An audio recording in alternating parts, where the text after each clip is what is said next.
Let's do it.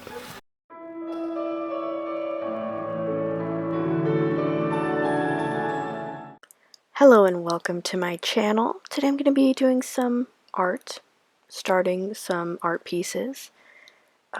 First of all, I'm sick, so if I sound weird, that's why, and I'm sorry. So in this video I'm going to be working on some backgrounds. I'm going to paint some backgrounds and do the first layers on some paper for my January monthly minis, my little mini art collection for January is going to be some postcards. So I'm working on the backgrounds. I have two big pieces of hot press watercolor paper, and I'm going to cut those down into 4 pieces after I do the backgrounds. So that's the first thing that we're doing here, is painting some backgrounds. I have my little sketchbook art journal next to me with some painting swatches I did. I was testing out some different colors, mixing different colors, mixing some shades and tints. And I'm really just using that as like a reference, a visual reference guide as I mix my colors. But the colors that I decided on are medium yellow, crimson, ultramarine blue, gray, yellow ochre. I think that's it, but let me double check.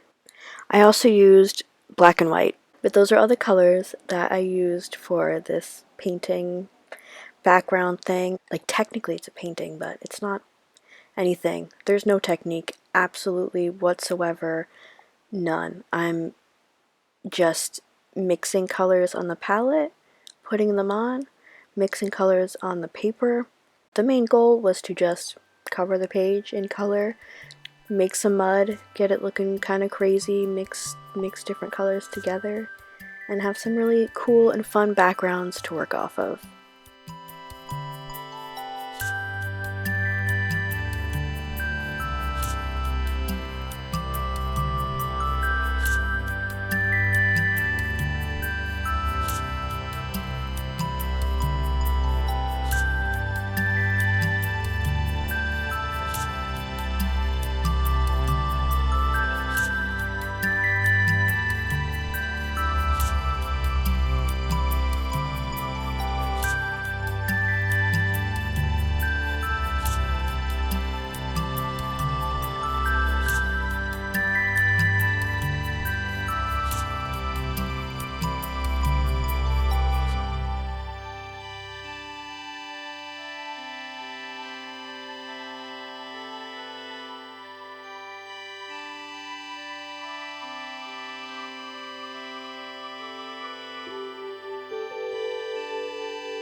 For the second paper, I did it a little bit differently, a little bit more deliberately.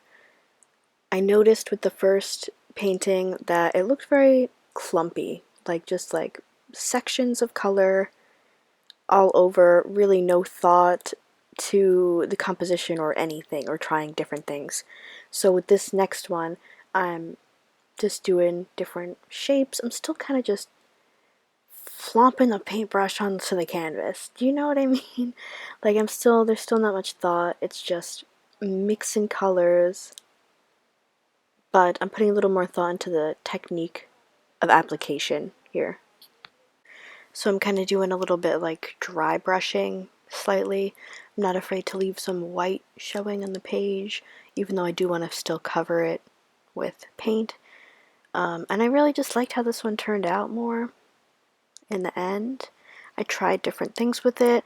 I even, like you could see my fingers when I'm holding the painting down, my fingers get into the paint. So then I deliberately put my fingers in the paint to get this like cool texture to the painting. So again, nothing too crazy, nothing even too experimental, just kind of going for it, just laying color out. I've been just doing more abstract, so I feel a little bit more comfortable just going for it, especially with paint as a background. Here I even scrape, like scratch the end of the paintbrush into the paint, which is a really cool technique. I love the look of it. And it just adds a little more texture throughout the background because I am going to cut these up. I tried to draw like a little ribbon design in the paint, but I'm not sure if that even showed up. But yeah, this is what we have. So that's it for that piece. I do come back to the first paper that I did, and I'm going to add another layer to it because I feel like the second paper is good, the background is good, but this just feels incomplete, and just the things that I add here make it a whole lot better. So first I'm just going in with some white gouache. This is gouache, by the way. Oh my god, did I not say that? This is gouache paint. Oh my gosh. I'm going with I'm going in with some white and this really cheap crusty old palette knife that I have, which is just caked on with old paint, and I'm just adding some where I feel like it needs some texture, and I feel like it really breaks up the chunks of color. But what really brings it all together, which makes me like this piece as a whole, if I wasn't about to cut it up, which I guess in theory I don't have to, but that was the plan, is I go in with some red, with some bright red. Is it literally just called bright red? I think so.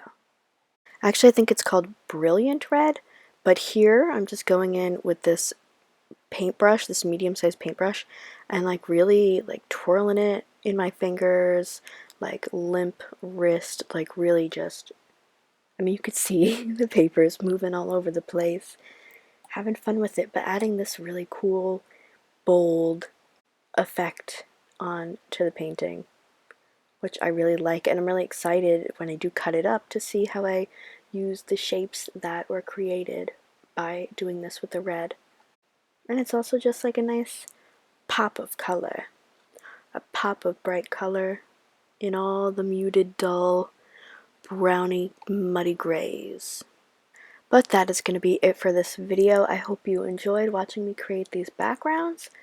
Stick around. Feel free to subscribe if you want to see what happens to these when I cut them up and make them into finalized pieces of art. Thank you so much for watching, and I'll see you in my next video. Peace!